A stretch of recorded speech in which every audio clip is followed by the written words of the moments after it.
Thank you, everyone. Can you hear me? Thanks so much for, taking time out of your busy schedules. I'm sure there are films that you could be at and other things you could be doing, but we really appreciate you joining this conversation. We hope that it will be helpful. I am, again, Natalie Bullock Brown, and I'm the director of the Documentary Accountability Working Group. Wait. Thank you, y'all. And I just want to say that a couple of things, that we just released a syllabus that we're really proud of, that hopefully will add to the work that our framework, which was premiered here at BlackStar in 2022, what it offers to the field. But I'm not here today representing DOG. I'm really here representing filmmakers. And I'm going to introduce the folks that are up here with me in just a moment, but I just want you to know that my other job is as a producer, and I cannot tell you how many times over, I don't even know, the past 5 to 10 years, I have heard from filmmakers of color about their experiences being a part of mixed race production teams, where they are either producers working with white directors, or they are working with white executives who are calling the shots about how people of color, film participants, are being depicted and represented. And so I reached out to Maori last year and was like, can we do a conversation about this at the Grieve seminar? And she and her amazing team were like, yes, let's do it. So Rafael and Lana, who are on my right, we went to Palo Alto, and we had this conversation between the two of us, but today I'm excited to say that we have added Shola, Lynch, and Lorenz Grant. And so let me just go ahead and introduce them.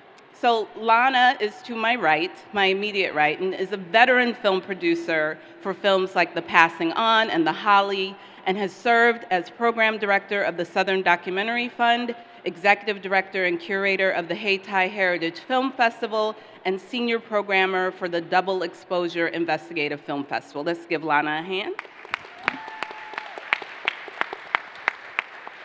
Lorenz Grant, who is to my far left, is a 3-time Emmy, Spirit, and Peabody Award-winning documentary filmmaker who has made films for multiple platforms, including MGM+, WBD, what's that, Lorenz?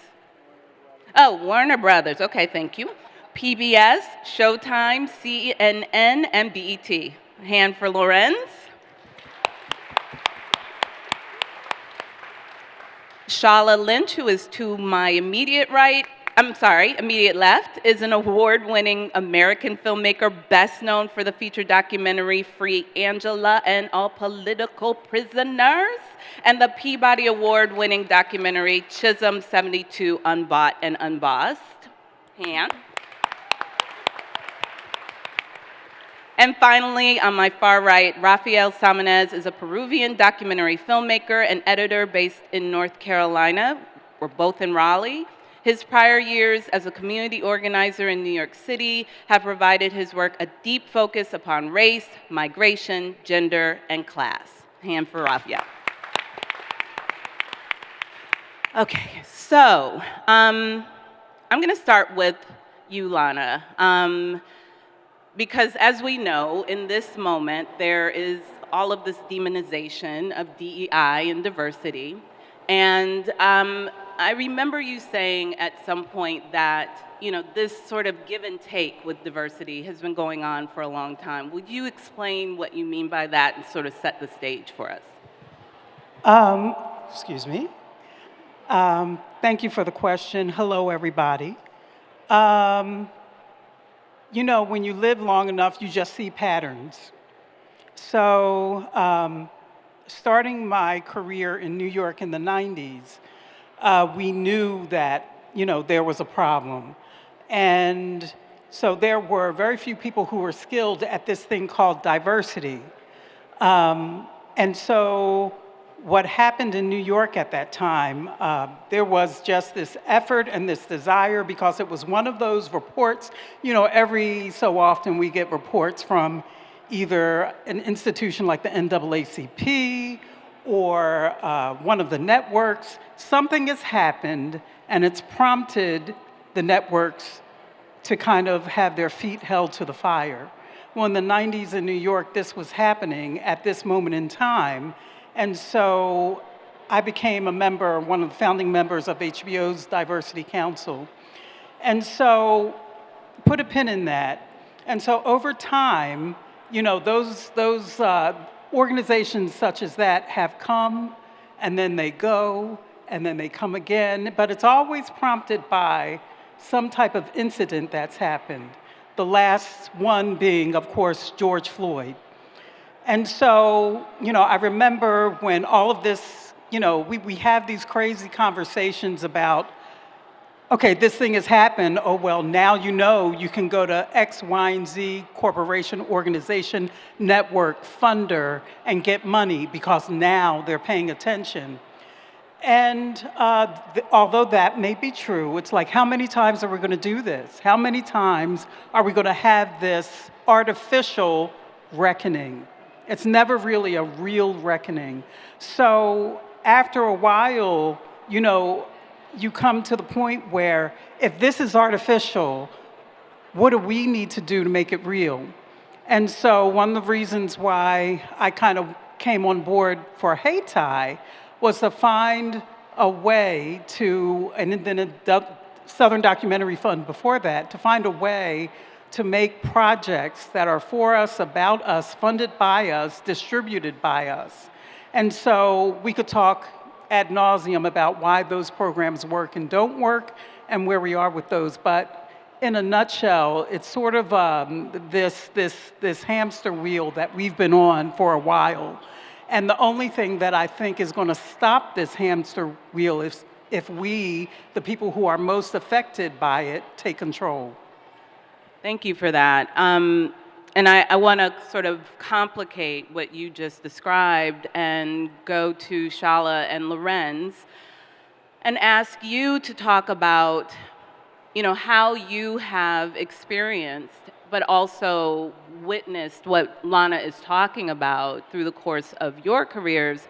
And especially, I would say over the past 5, y'all are laughing, over the past 5, maybe 10 years, what has your experience been and how have you navigated it? And I'll start with you, Shola, and then let's hear from you, Lorenz. I was sure you were going to start with Lorenz. So thank you, Natalie, for inviting me to be here. And I want to add to the bio, though, because everything was a little 10 years old or so. There's number 1 on the call sheet. Which, Black Leading Women in Hollywood, which is now streaming on Apple, which was a labor of love and just, et cetera. And upcoming piece on Reverend Jesse Jackson. So it's always working. I think it's so complicated, because I wouldn't be here if it weren't for federal mandates. My first job, Nat and I, our first job was with a very esteemed filmmaker who was getting a lot of grants from, PBS and federal, et cetera. And because the subject matter was deeply of color, it was Black for a lot, but it was of color, there was a mandate to make sure the team members reflected that. So I'm grateful that the door is open, right? But I think what we're talking about is then once you get your foot in the door and take the opportunity when it comes and fight that good fight. I mean, not the first day that I was there, but the first week or so I was there, I was working with this woman who was lovely. She was really good at her job, but she let me know that I was only hired because I was Black. And they always let you know.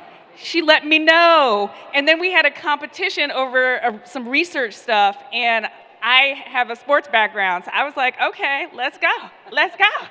And, photo by photo, et cetera. We just duked it out through the course of the production. I will say that the producers and the directors made the difference because they always said, nobody's going anywhere, so figure out how to get along, right? So, Lorenz, you want to chime in, and we can talk about current day and. Also, I'm super honored and so thrilled to be with my esteemed colleagues. I've never been on a panel with them before, so I'm really thrilled just on that level. It's like, where do I start that conversation? Certainly, it is a privileged industry, and if you even get on a project, it's it's like the battle begins. Like you said, sports. It's you're fighting on so many levels, and also there's no, for me, there was no manual. There's no manual how to rise up the ladder. Is there a ladder? They don't tell you there's a ladder. And then how do you fight for what I call fight for yourself, for your career, but also fight for the film that you're working on and the subject matter. And there's no, and how to manage your anger and emotions, because sometimes you need to be angry, and you need to bring information in a way that can be heard. It doesn't mean screaming expletives. That's literally how I came up, in offices where doors were slamming, expletives were thrown around like candy. But we can't do that, of course, and nor do I need to and want to. So being in those spaces, I had to learn first, to listen and watch who was what. And so not only do they try and check you with your background, check you with, do you know how to research, produce, book the shoot, get the talent, then it becomes so ridiculous, it becomes, okay, where do you vacation? I literally had a conversation with this woman, like, oh, well, we vacation Cape Cod. What about you? It's like, okay, if I'm not going to get you on those other levels, I'm going to get you somehow. Right. So it's all emotional, and you just have to sort of go, well, that is so wonderful. Good for you. Oh my God, I've got to make this call. And that has been my go-to to get out of something where either I'm so furious or it's so silly that it's like, oh my God, I just remember I've got to talk to so-and-so because that's our job, right? So it's a valid excuse. And so you have to bring that to, like, one show, it was a music show. It actually was Latin-based, and we had a British co-producer. And I wasn't on that episode, and he showed us his cut. It was literally every stereotype. I could not even believe it. I'm like, are they really saying they're all gangsters? What? Literally, album cover, then street shot, then this. And I was like, this. And I'm like, okay, I have to speak up. I mean, not technically, quote unquote, my fight, but it is my fight because I see this and I'm in the room and I had to say something because it was so ridiculous. Let me jump in and widen that, because this is really what we want to get at. And Rafael, I want to pull you in and give you the opportunity to address this first, but this is this idea of having to fight for a dignified representation of a BIPOC film participant. This is a real thing that we see throughout the industry. Sometimes folks get it right. A lot of times they pull folks that look like us in at the 11th hour to fix it. Can you talk a little bit about your experience in general, but also what's the calculus that you use to consider even deciding whether or not you will take on a project where you know that potentially there's going to be this type of fight? Thank you again. I'm also honored to be here. It's powerful women in this panel. I prior to being a filmmaker, I was a community organizer, became director of a nonprofit, and after 20 years writing grants and dealing with police and politicians, we were organizing street vendors in New York City. I said, I'm tired of writing grants, I'm going to go into film. Right, I had no idea. So it's been a eye-opening experience of how much we end up having to struggle to get the even less money within film, and so many more people applying for this. So that was something that really a lot of us are forced then to take the jobs that are there, and sometimes they're not the jobs that we ideally want, and that puts this pressure on us. Um, Most of the jobs are led by producers or companies or directors that have resources and are white. And so dealing with that, coming into that, I took my organizing principles, applied into filmmaking, and it's really about where you are at, one, whether you can handle a lot of this microaggression. At the end of the day, it's violence. It's violence, you know? And whether you are able to maintain that throughout the film, and a lot of times you have to educate, and I didn't get hired to educate. I hired to edit and create, and that you don't get paid for. I think it's important to recognize that if you're going into something like this, that you maybe bring that up too. I got to get paid to educate people here. Of course, if you bring that a lot of times in the beginning in these settings, you're not going to get hired.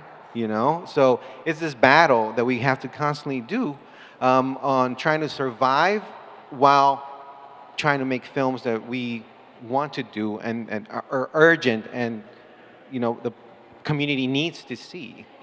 Can I add something? I think you bring up a really good point that I am now the director of the documentary film program at Spelman College, and one of the things that I want to impart to the students is idealism around storytelling is phenomenal, but we're in a business, and so we have to think of ourselves as businesses and diversify. And what you put your finger on, because it's not better in any other business. I mean, it's not like you can go into the corporate world and it's going to be better. Right. Right? So if you love this, how do you make a life out of it? And the people that I see that have been successful diversify, right? They may be an editor or a cinematographer, and then they have their passion projects. So they work on work for hire, or producing work for hire, but then their passion projects. Teaching, running a film festival. Because the most important thing is you maintain your sense of self and dignity, right? You build a life and you maintain yourself in the business. One film and out doesn't help move the needle. It's about longevity. And each one of us can ask that question. How do we find longevity? Yeah. I can't answer that. Can I add to that? There's because I think a part of the conversation is about taking power back. And so there's power that you have on both a micro and a macro level. And the micro level may be, I just saw a dear friend, the amazing DP, Henry Adebanejo. Mwah. And I remember when I was at HBO, there would be these conversations about the DPs that were going to be hired for certain shoots. And there were DPs who had a career at just HBO alone, and they were all white male. And so when they would have these conversations about who they would pull in to shoot something, it was me, Maurice Marable, we'd be like, well, what about Henry? Well, what about Henry? Well, what about Henry? And they would always have some type of excuse as to why they could or could not bring Henry onto a project. And at some point, because he's brilliant, of course, he became one of the premier shooters at HBO. On the macro level, we're talking about organizing. And there's a lot of us, a lot of filmmakers who still want to believe in the auteur approach to cinema, meaning that there's one lone visionary who kind of takes it from soup to nuts. I feel like Black folk don't have that, and people of color don't have that luxury. We have to approach filmmaking as if we are organizing, meaning that we form organizations and societies so that you protect one another and you support each other in the work that you bring to the fore. Go ahead, That's Lauren. excellent. And to piggyback on that empowerment, yes, kudos. The last year project I worked on felt like, oh, what does this feel like when you feel like we're arriving, in the empowerment seat?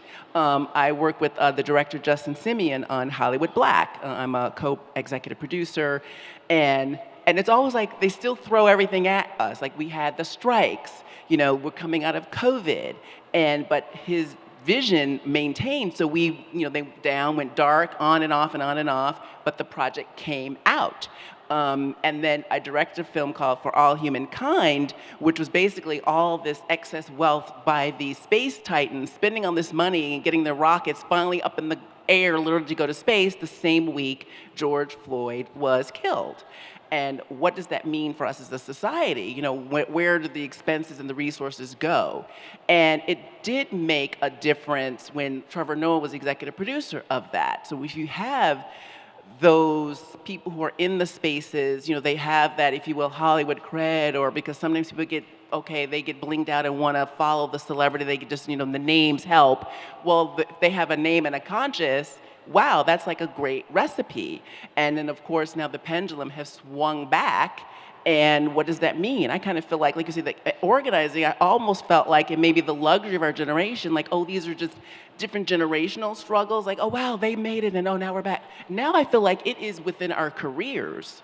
It is literally within your lifetime, within your career. Like 5 years ago is literally almost like, is it a millennial? Because so much has changed because of technology. And as soon as we get somewhere, it's like, that's the politics of perspective. Okay, well now we gotta wipe that out. So when you wipe out resources, it happened. Congress finally had their fever dream wish.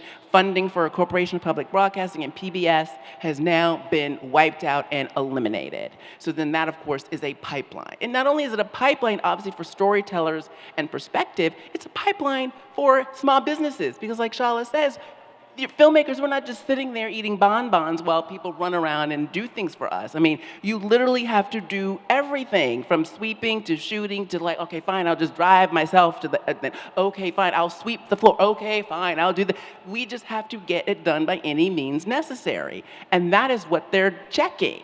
And so now you go to the commercial space, and we thought that we were seduced with the streamers coming in and all this insane money, but really, where did all that money go?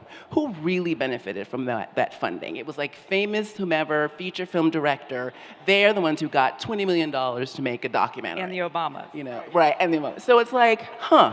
And we're thinking, oh, great, it's changed. The floodgates are opening. We're going to get there. We're going to get all that access. And now it's like, oh, my God, we're not making money. And so now it's shut again. And as you see with billionaires, they're human. You can use whatever adjective you want about them, fragile egos, etc. So they're not just going to say, well, let's just make this anyway. They're looking at data and crunching. Are you binging this subject? They're not looking at impact. They're not looking at, is this They don't impact? care about impact. And they don't care. Yeah, They're not looking, yeah. is it impacting helping this local community, helping the state, helping our nation, helping the environment? They're like, no, are you streaming it? And not only are you watching, they want to know, are you binging? Yeah. So that is down to the crunch that they're looking at, and that is the era we're now in. So you teed up the next question that I wanted to ask really, really well, but Shola, I know you wanted to jump in and say something. I was just going to, loving history, I was just going to say what's going on at PBS and nationally and locally is devastating if we talk about the history of documentary filmmaking. I mean, you started the conversation referencing William Greaves, right? In the wake of the riots in the 60s, public television opened up opportunities to Black makers. Because of that, we have Black Journal, William Greaves, St. Clair Born, Madeline Anderson. There was work. And because of those people, the next generation came along. And so with that being completely defunded, we have to recenter ourselves somewhere. But it's just, what we achieve is not just based on individual greatness, although we like to think so sometimes, that the infrastructure needs to be there.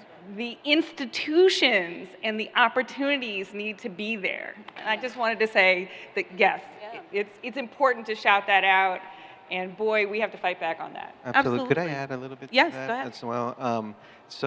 I'm currently finishing up a film called Moonchild about a jazz musician that comes from Yusuf Salim, that comes from Baltimore into Durham or Raleigh, and creates a beautiful culture of music and resistance. Um, and what I wanted to say around what you just said is really important, that what you just mentioned, in that, so what are the alternatives, and I feel like we've always also operated in a mode of survival.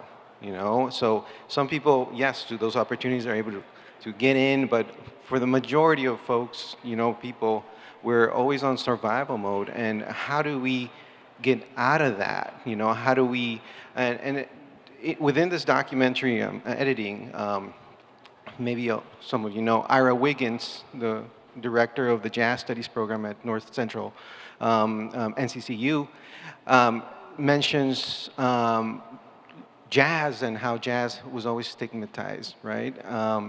And he mentions Louis Armstrong and how he couldn't play Carnegie Hall because they just wouldn't allow. So the music had to build itself in community. And that, I was like, wow, that's so important to understand. And yes, we have to keep fighting to get these avenues, but when these are closed, the answer becomes us, and community. And when our films, our art returns to that, what comes out is so powerful, so powerful. So in that sense, I think it's almost having an inside-outside strategy, that it's important. These programs, Diversify your portfolio. exactly, and then inside strategy is foster our communities. So I'm hearing all of you in one way or another talk about the importance of community for us as Black and of color film professionals, and also the importance of organizing, like really thinking about how we pull ourselves together in some sort of cohesive, unified group, so that we can help each other. And of course, we should have been doing this all along, right? This is what we should be doing. In this moment where, all of the things are being taken away, funding's being taken away, resources are being taken away. Is there something you would say, especially to younger emerging filmmakers who are coming into this industry with their hopes and dreams and aspirations, that could be helpful in moving forward, but also like building a community so that when things open up, and they are going to at some point, right? We're going to survive this. But when that opening comes, what do we need to do to be ready to take the industry by storm? Go ahead. And I'm going to talk from a documentary framework because I think it's useful here. I'm of the mindset of, the way we would teach at the Center for Doc Studies at Duke University, where at the core of the creation of the documentary form is the idea and notion that you are working through it as you're doing it. So documentary, we believe, is not something that you just go out and film. It's like as you're a part of the documentary process, you are going through it. So you may not have the entire, you may not have the answers all laid out in that treatment that you gave to the funders, because as you talk to the people in the community, as you build those relationships, you're going to be privy to certain pieces of information. And let me also say that, this panel is focusing on race as a construct, but know that this happens intersectionally as well. So as we're talking about race, we're also talking about aging. There's a whole other conversation that I have now as an older maker than I did when I was in my 20s. Okay, so it may be different based on the field that you're in. For example, the last film I worked on, I was the executive producer on a film called The Holly, and the director was a white male Jewish investigative journalist who was uniquely positioned to tell this story in the Black community. So from a distance, you know, there were some people, a lot of funders, a lot of distributors would say, no, we're not going to program that, we're not going to give you money because you got this white boy at the helm. And there was a bigger conversation underneath all of that that people miss because they're only looking in these, you know, categories. But when you talk to the person who so the film is about a former gang member who then is a community activist who rebuilds a Black community called The Holly in Denver, Colorado, only to find that developers and politicians have colluded with current gang members to gentrify the neighborhood, right? So Julian Rubenstein, the investigative reporter, shows up, he's telling the story, he's doing the work of an investigative journalist, and at some point I went to this guy, this community guy who was like under fire. And I'm like, why is Julian telling your story?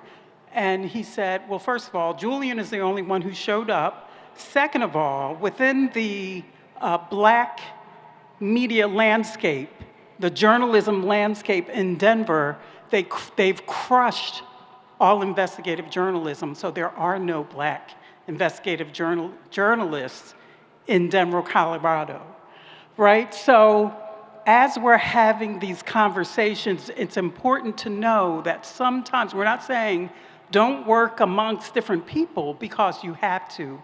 Different people will bring different strengths, and to your point about when you decide when to work on it or not based on the makeup of the team, it's very important. It's very important, but that needs to be ascertained from the very beginning. Some are no-brainers, like in this instance, but it also means that you may still have to fight that fight as you bring that film out into the world. That is a really good point about allies. You're looking for allies to do your work, and sometimes they don't look like you also. Sometimes the worst people will be the people that look like you. And so what we want to be able to do is work. And so race is an issue, but allies know no bounds. And you were an ally to that filmmaker. And it's it is absolutely a nuanced conversation. We don't have the time to deconstruct it in all the ways that we really could and probably should. But I appreciate very much that you brought up The Holly as an example of a project where the person who was telling the story was the right person to tell the story. And I know that there's more to that we could discuss. Yeah, Rafael. I think also something that I do is evaluate, whether your values, your values are aligned with the community's values, right? So you are the right person to tell this story. A lot of times, the director's values are not aligned with the community, and are using the community to tell a certain thing. The way drug use is covered, for example, the way that incarceration is portrayed, the reasons, all those things are important that you as a filmmaker, as an editor, or whatever your position is, that your values are in line with the community's values. And if it's not coming from the director, it's not coming from all the creatives and the people in charge, then it might not be the film for you to work on, and because it does make you sick. There are real effects of having to deal with something like that day to day. So it's really, at least for me, it's if the person's value aligns with the community's values, then that's the right person. If you're the right person and things don't look right, it's okay to say no. Lorenz, did you want to add? Yes, that's such a great point about future and what do you tell students, and because quite honestly, I needed to start asking that question of myself, because how do I channel my, quite frankly, how do I channel my own rage? Like, I am very outraged. I think we should be outraged and talk about fighting. Like, there are people fighting. We're fighting every day. And then just feeling like, oh, wow, you just capitulated and just let this happen. So the fight just, it never ends. We know that. But what does that literally mean? So I started thinking about some of the projects I worked on, not like, oh, I looked at my films. No, it was, these are real people who literally risked everything to make society better. So many unsung heroes, and I think that's the beauty and the necessity of documentary films, of course. And I worked, one film I produced was called Freedom Riders, directed by the great Stanley Nelson. And they were hardcore. They literally were trained, like, you have to be able to withstand beatings, burned, death. And they literally wrote their last will and testament. In a way, it was kind of cute because they were all teenagers going to college, and one woman talked about how she's like, I leave my doll to my sister, like they haven't accumulated anything because they're still living. And so when they were literally, the whole point was their, dramatic, deadly act that they wanted to do was sit on a bus next to each other. A white person and a black person sitting next to each other. So just think about that. I'm sure we all take public transportation without even thinking of it. We moan and groan like, oh my God, I gotta sit here. Oh my God, I don't have a seat. These people literally just wanted to sit down and they could have lost their life. The first bus, when they went, and the whole point was to go to the south, the first bus was firebombed. The people surrounded the bus. They held the bus doors closed because they wanted them to burn to death. And the only reason they did it was because it exploded, the Molotov cocktail exploded, startled everybody, they ran, and the people spilled out, so they survived. The second bus, they were beat literally almost to death at the bus station when they arrived. And many of them had like neurological issues for life. And the activists were like, this cannot stop. We must keep going. And so basically what happened, people from all over the country made Jackson, Mississippi the ground zero of the movement. People were just like flooding everybody. It was one of the first interracial and interreligious movements of the nation. And people kept coming, and they kept coming, and they were getting on these buses, they were getting on the trains, they were just like, we're gonna keep coming, we're gonna fill the jail so they won't know what to do with us. And they were arresting people called like disorderly conduct or disturbing the peace, because when some things don't change, how they invent something on how to arrest people. And so the point was they kept coming. It's like they kept coming, they kept training, they kept coming, they didn't stop. So in a way, maybe that's how we can help. Like, we gotta have the next generation storytellers. You gotta keep coming, you gotta keep coming, you gotta keep coming. We can't stop, because our perspective is the point. Our perspective is not only valid, it's what this country is about. Everyone has a story to tell and to share, and there's so many that have still yet to be told. And you guys who are really coming, the Gen Zers, as I guess you're called, you're coming up under a whole other slew, and so we need to know what you're thinking and how you're thinking. And my God, you guys have all the tools already in your hand. Like, literally, this is everything, and it's already high def, and already this and that, and already transformed, Like, you don't even have to do all that horror in post-production. It's already done for you. When the Freedom Riders were around, they didn't even have cell phones. When I would tell, like, high school kids that, they would literally faint, like, oh my God, they didn't have a cell phone. How did they have a movement? That's not possible. One phone line was open. That was it, for people to call and give them updates around the country. So the point is, that's how you can flip the switch. It may seem daunting, it may seem impossible, it may seem everything's been done, it may seem there's no resource, it may seem like there's nothing, and yes, all those things are true, but how to have the practical hope is you have the tool.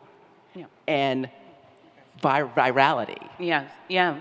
I appreciate y'all so much, and there's so much more that like we could talk about. We could be here probably for another couple hours, but we've got maybe a little less than 20 minutes, and I do want to offer the opportunity to the audience, if any of you have questions, start coming this way so that, or I guess the microphone will be passed. But before I go to you all, I do want to ask the panel one last question because I do not want to end on a down note. What in this moment, in spite of everything, is giving you hope? Especially as we talk about the next generations. Is it Gen Z? Is it future generations? What are you seeing as a beacon of hope in this moment? Anybody?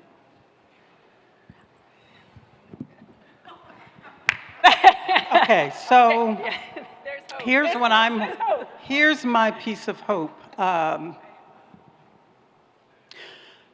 The beautiful thing about getting older is to have some things that have been revealed that you didn't know before. And one of the beauties of getting older is to know that I can still be impacted and learn from you all, from the younger folks, so that I get a chance to incorporate some of the things that you say into my practice. That's been a wonderful revelation. I would add to that, I would hope, because there's a discourse that's happening right now, and I think it's an impact of social media, meaning that social media is constructed in such a way that it's mainly peer-to-peer communication, and that's a problem. It's a problem because there's a whole body of information that you're missing out on from folks that are older than you. However, you still have that opportunity. So I feel like as I'm learning from you, you can also start learning from us. And I think we'll be stronger as a result of that. And just because of that, you've given me access to my soft girl era. And I want to thank you for that. But there are definitely more need for that intersectional, intergenerational communication, and I'm hopeful about that because I see the beauty in you, and I know you're going to be able to see the beauty in me. That's my point was the flip side of that, because you are absolutely right. We have to be able to see each other. But what makes me so hopeful is the entrepreneurial spirit of young folks. And I want to say, like, if you have a film in you, do it. Find a way. And sometimes, though, what we do is we go, I have to have this first, I got to do that, I got to have the permission from this person. But sometimes the people that help you are the people right next to you, your peers, because they see you. We can't forget about each other, right? And it's not like, oh, Spike Lee, Oprah, you know what I mean? Because if you create something amazing and it's out there and people are attracted to it, guess what? Folks will come, they'll try and monetize it. So make your thing. See if you can do it. Test yourself. Don't be afraid of failure. Thank you, y'all. I am sorry. I wanted to give Rafael and Lorenz an opportunity to, and maybe we will be able to, it depends on how many questions are out here, but I did see someone raise their hand initially, a couple people. Okay, so questions from the audience.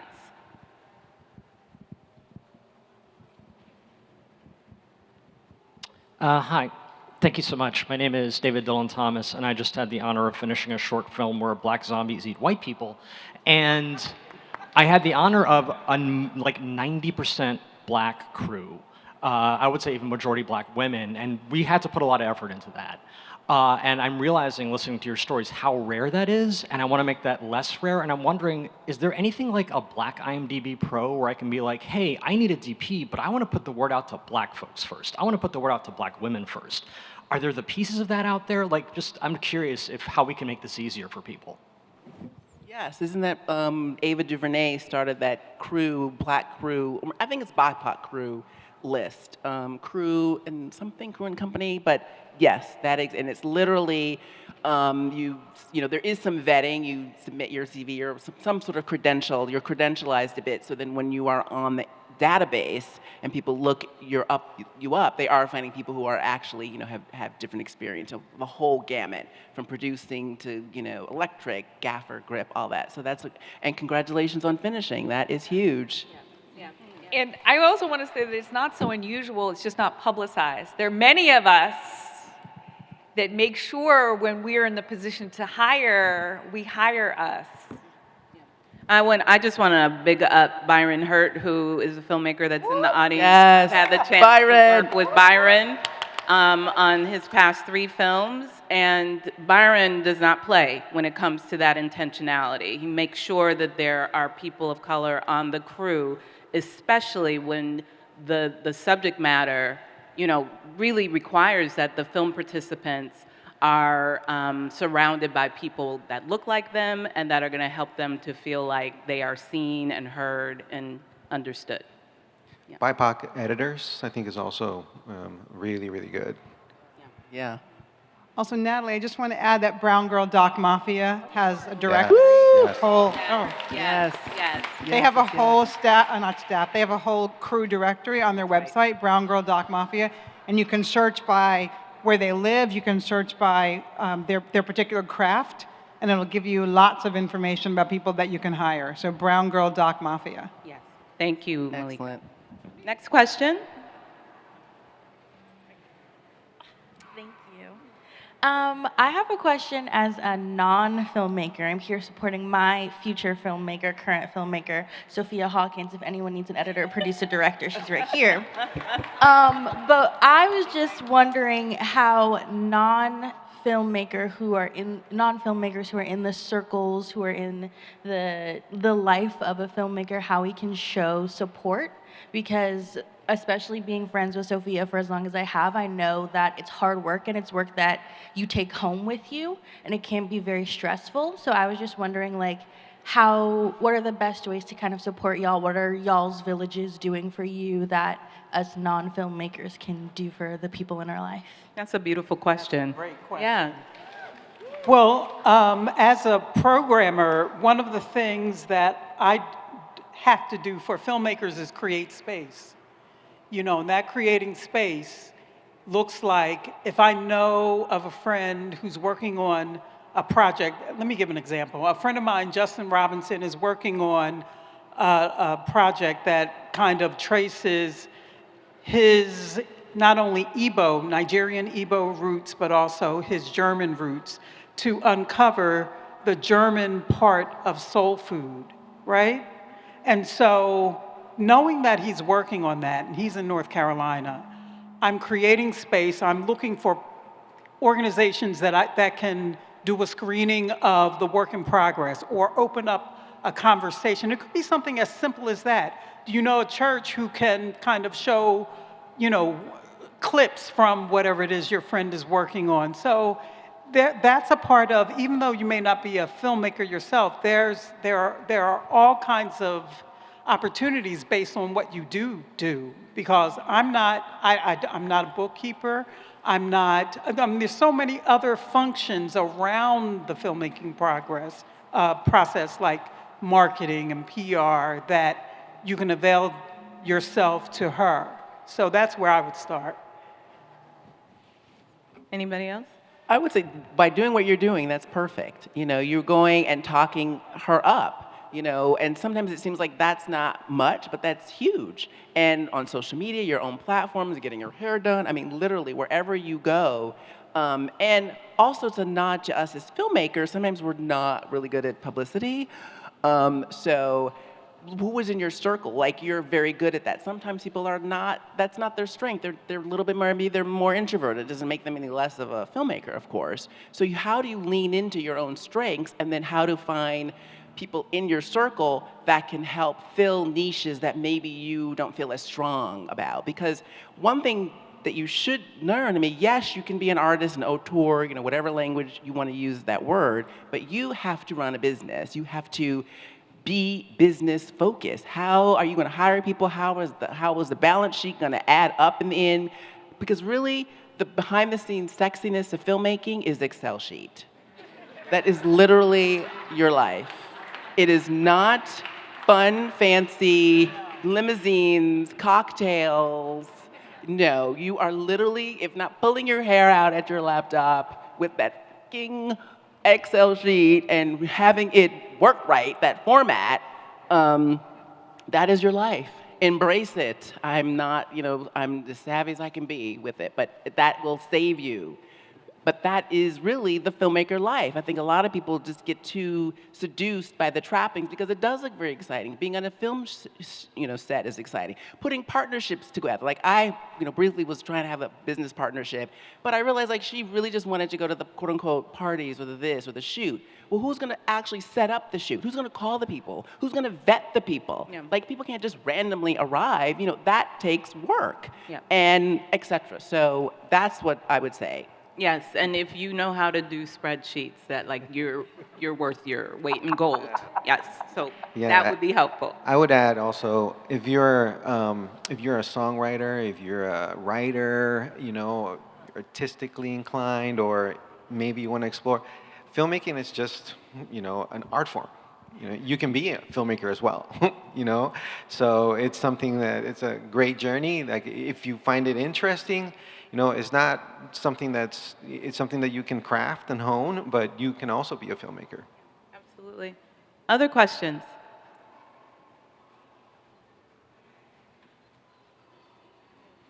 Hi. So my question is kind of piggybacking off of that, and I promise you, I'm a Gen Z person, but not all hope is lost for us. I promise.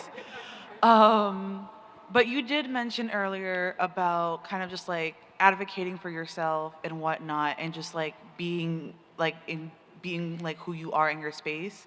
And so, how do you guys advocate not only for yourself and not only for your film, but for those that have come to create the film, and then push yourself into spaces that you want to be in for the film? Can you just elaborate that just a wee bit more? Can you give an example? Like, Can I try and answer that? Yeah. I think what you're talking about is how do you get over the fear of being rejected? basically. Yeah. Okay. You get rejected, and guess what? You don't die. A lot. Yeah. Like it becomes a practice. You got to go through the no's to get to the yeses. And so when we say, "Oh, allies," that's work. It doesn't happen automatically. It just doesn't. And so the old-fashioned way of having a conversation with somebody, pitching your idea, putting yourself out there, and it being rejected, or you know what, more often than not, that rejection leads to the yes 5 years later. That you're building your network, you're building your peers, you're building your community. So go do it. Who cares? You know what? Brush it off. Keep going. Seriously. Yeah, no. That's something that's really important to me because I'm a fitness teacher, right? What does fitness have to do with this? It's because the number one thing that frustrates the heck out of me as a fitness teacher is I teach Pilates, getting on the floor and people are like, oh, I can't do Pilates, I can't. And then the number one thing I want my students in Pilates to know is that the practice was made for you. You were not made for it. It is to serve you and not the other way around. And it's the same thing with anything. With film, it may seem like, oh my God, it's so hard and you got to do this and do that. It is a product that, if anything, is supposed to elevate humanity. So if you find that in your practice of doing film that you have an idea that's so big that you cannot contain it just within yourself and that you have to get that out into the world, then that is primary and not the other way around. And you remember that. Hold on to that. Yes, ma'am. I would just briefly jump in and say, quoting my dad about filmmaking, if it were easy, everybody would be doing it. So, and I call it a room of 1,000 no's. Like, you will just get a rejection for a whole host of reasons. Your pitch can be dynamite, it could be tech, you could have all the packaging together, the whomever celebrity attached with this and this. And it could be a whole host of reasons of the no. The marketplace, they're, the infamous going in a different direction. Maybe they don't want to do social justice, they're really now wanting to do more sports or reverse, or, in a way you can make yourself crazy trying to analyze, and I confess I do sometimes. You just have to feel the hurt and then move on. But I will add, Gen Z, y'all need to learn how to take constructive criticism. Because there's a difference between thank you, one lone hand in the bag. Okay, yeah, thank you. Because, in every rejection, there's something to learn, and what your job is to take what's constructive out of if it's not constructive, but also take good constructive criticism because your shit can always be better. That's right. Yeah. And Thank you. just to add a little bit about, you said, how do you take care, how do you uplift your crew, your people, And for me, is a lot of principles of organizing when you become a director, or, and a lot of, you become a leader. You become a leader, and a leader is not always talking up front. A leader knows when they need to step up, but also needs to step back. And that's really important, where you step back and you let your crew, you uplift your crew. And you take your crew like your community. If they don't eat, I don't eat. If they get paid before I do. If the money runs out, I don't get paid. They get paid though. Those things are really important, and you build a beautiful film, art form, when you take care of your peoples. Care is central. Thank you for that question. Another question? Hi, thank you so much for this panel. Going back to something you all talked about, inside, outside strategies, thinking about, ways of creating, centering community. Can you mention any projects that you've come across recently where you feel like you saw a successful approach to building outside of traditional structures of distribution or production? And what do you think helped to make that a success, if you can think of anything?